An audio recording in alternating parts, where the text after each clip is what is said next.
Hey guys and gals, welcome back to another Vinny Vid Productions video. If you guys enjoy watching layout updates, scratch builds on a budget, run op sessions, how-to, train shows, contests, and reviews, scroll your mouse down here and subscribe to my channel. Don't forget to hit the bell so you'll be notified when I upload a new video. If you like the vid, give it a thumbs up. Share this video on other media platforms such as Facebook, Instagram, Twitter, and other model railroad forums. Help support my channel by donating to my PayPal account or using my Amazon link to make your purchases. Both links are in the Show More section in this video down below.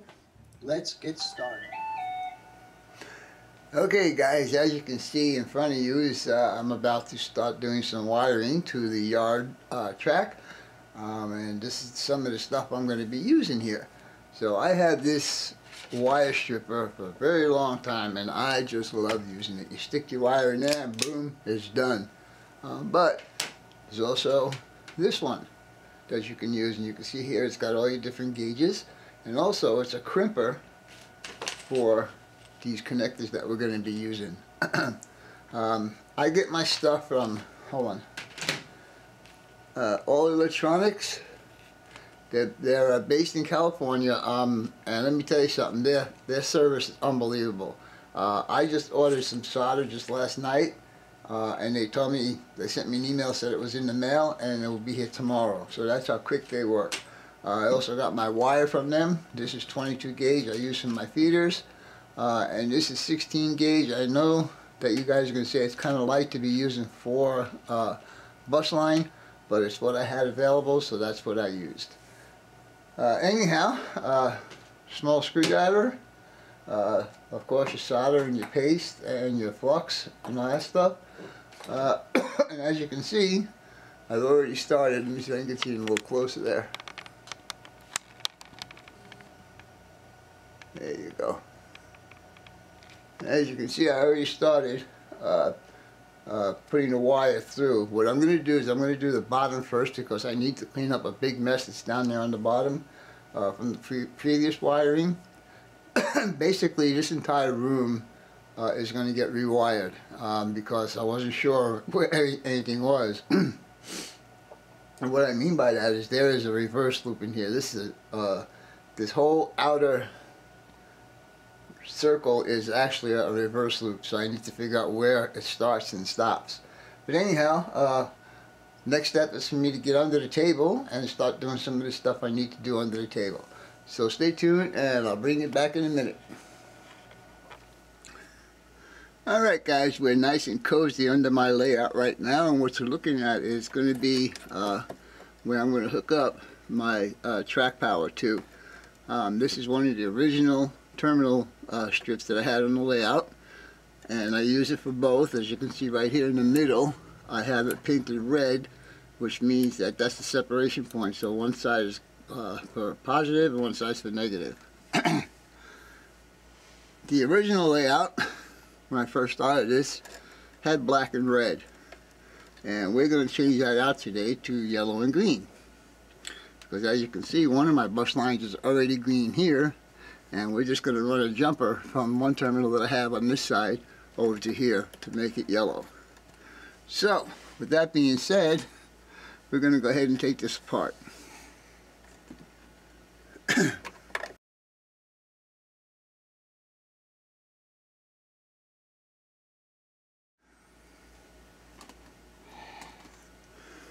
Now I don't know if you guys can see this, but right here, if I can get you a little closer there.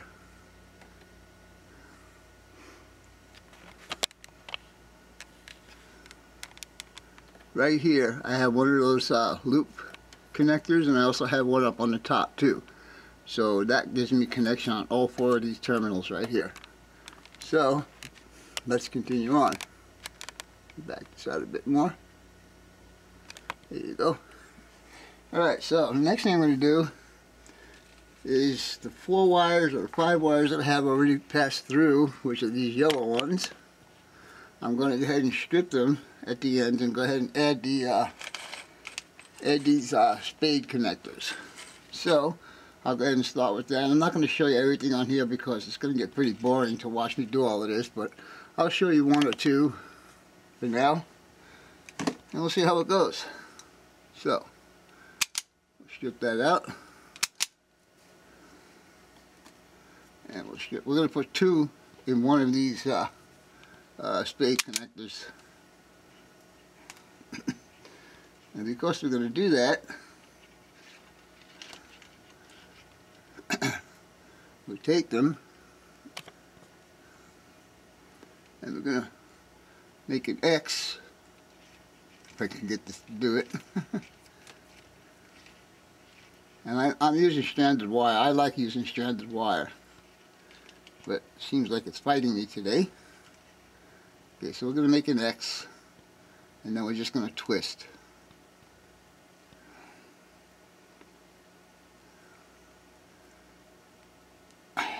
Okay, and once you do that,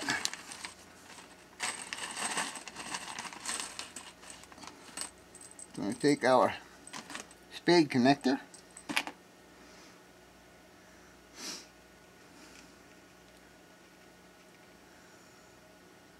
put it in there like that, and then we're going to take our crimping tool, and as you can see on the crimping tool, you have colors up here in the corner, red, blue, and yellow, and that corresponds to the connector. So it will crimp it to the proper tightness.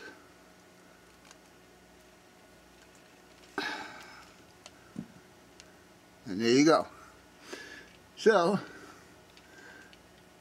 the red is becoming yellow, if that makes any sense. So we're just going to go ahead and put him in there. It's supposed to fit. And then we'll go ahead and tighten him up. And I may have to juggle these around a bit. And I left about 4 inches of wire up above. And these will get, sorry. And these will get a wire holder up here and hold them neatly up against the framework. Anyhow, I'm going to go ahead and do the rest of these, and I'll bring you back in a little bit.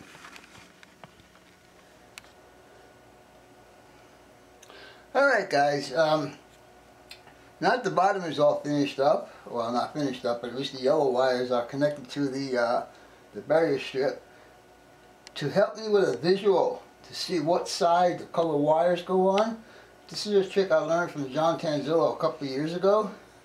He called it his polarity car. And what he did is really just a piece of tape, the color of the wire you're using, on the correct side of the track, and you can never make a mistake.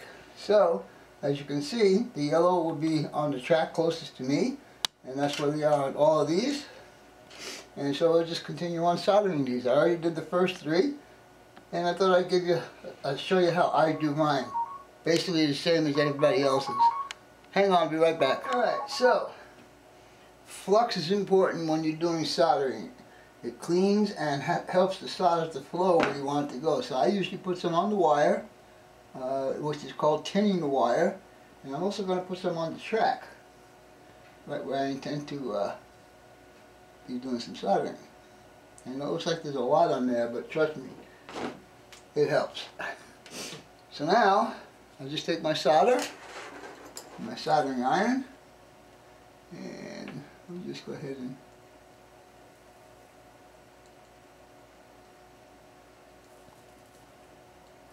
there you go.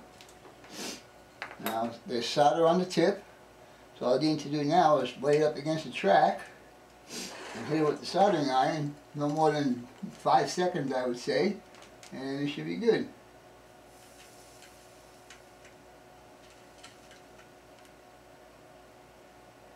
And there you go. All soldered, nice and pretty. Anyhow, I'm going to continue on this, and then we got to do the green, and then I have a bunch more places where I need to add some feeder wire. So this is going to take an all-day project. So I'll talk to you guys in a little bit. Alright guys, as you can see, I've got the yellow wires all ready, hooked up, and looking nice and pretty and stuff. So what I'm going to do next, I'm going to take these 2 green wires off, and I'm going to put some spade connectors on those. I also added the jumper wire from this block to the block that's on the other side of this support structure. Anyhow, we'll go ahead and do this, and we'll see how it turns out. And once we get this done, we'll go ahead up on top and we'll solder some wires. Anyhow, let's go ahead and take these off. This one here actually can stay off. And this one, pull them off of there.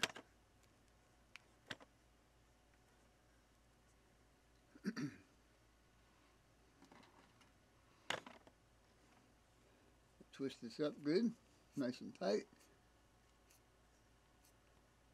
And also I'm going to trim it down because it's a little bit too long. Just like that.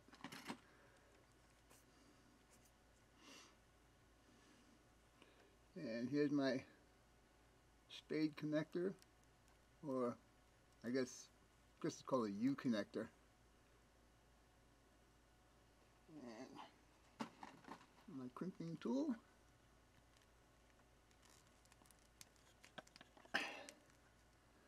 Alright.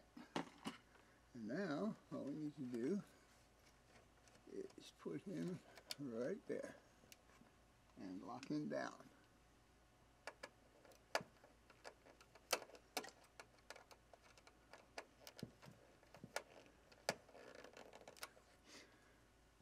Alright, with that being done, let's get up on the top and do some some soldering with the yellow wires, and then we'll start with the green wires. Anyhow, stay tuned and we'll be back shortly. Houston, we have movement. And this is running on dirty track right now. But I just thought I'd give you guys a little update on what's going on here.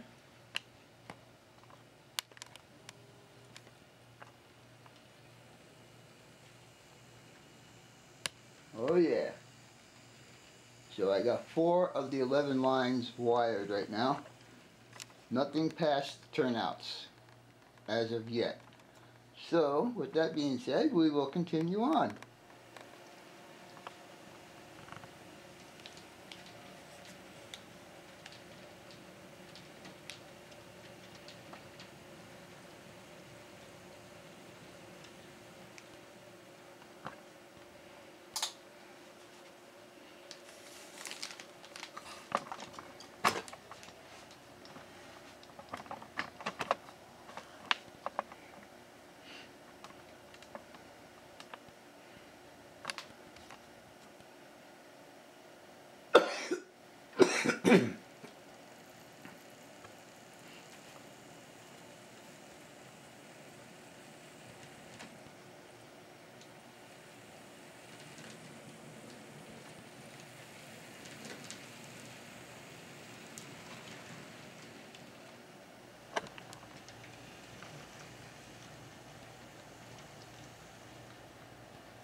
Alright guys, these polarity cars are supposed to help you, except when you try to be a Weisenheimer. And I'll show you what I'm talking about here. Hold on a second.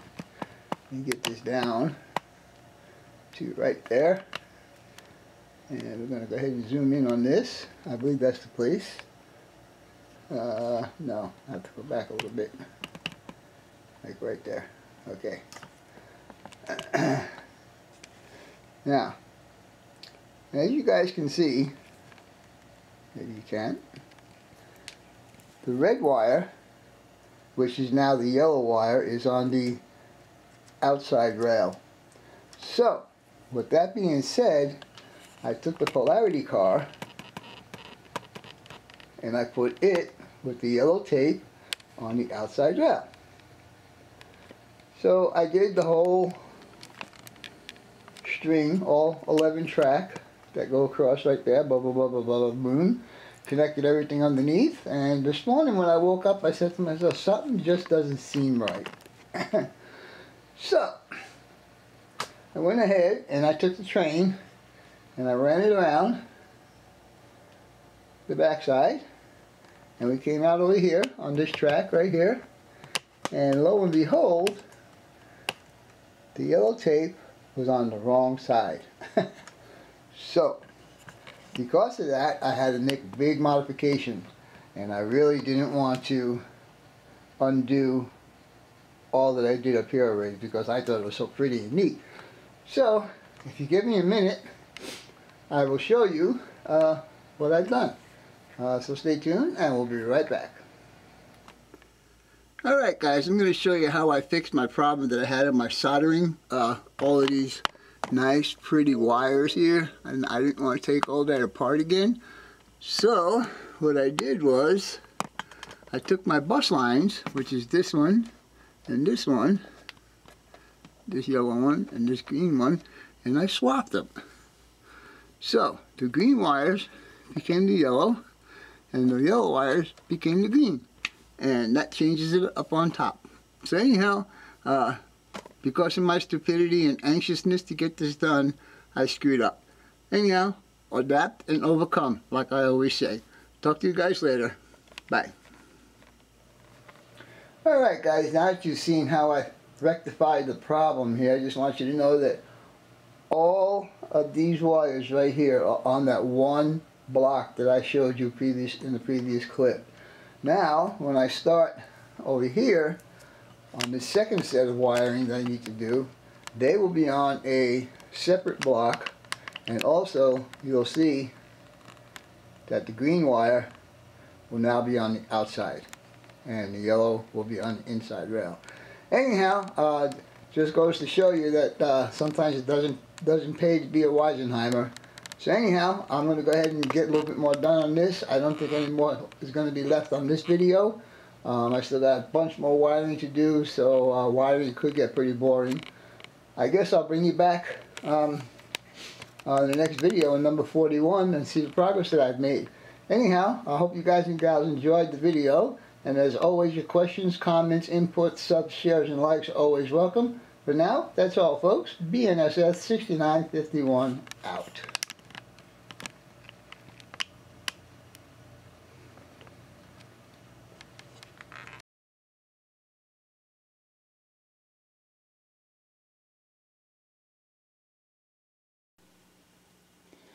Alright guys, along with the electrical work that I'm doing on this, at the same time I am also installing ground throws. And so, the ground throws that I'm using are Caboose Industries number 222S, which means they are sprung. To do this job, what you need to do is get the turnout in the neutral position. I want to call it that. Let me get you a little closer here. And to do that, I got 2 pieces of 10,000 styrene, which is one of the cheaper for sale signs.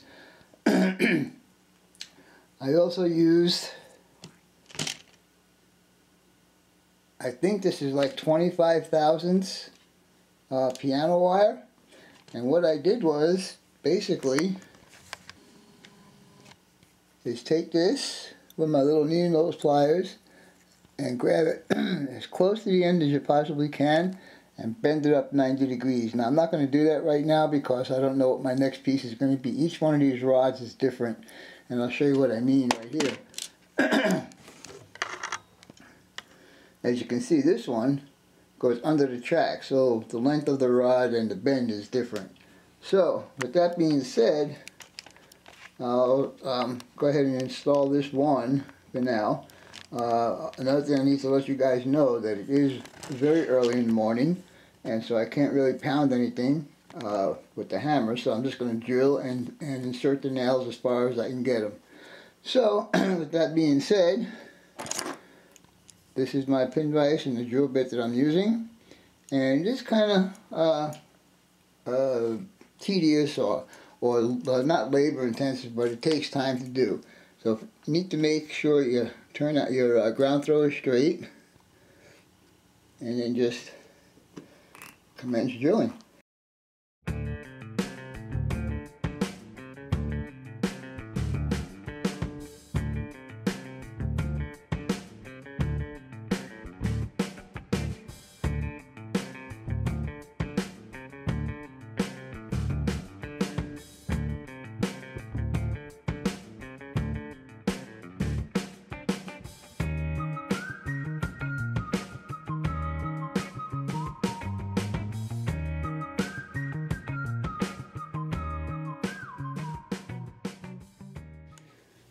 Alright guys, as soon as I'm able to pound those nails in, this one is done. But it's as easy as that.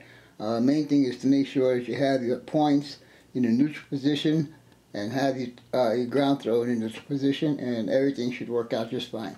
Anyhow, let's get back to work on the other stuff.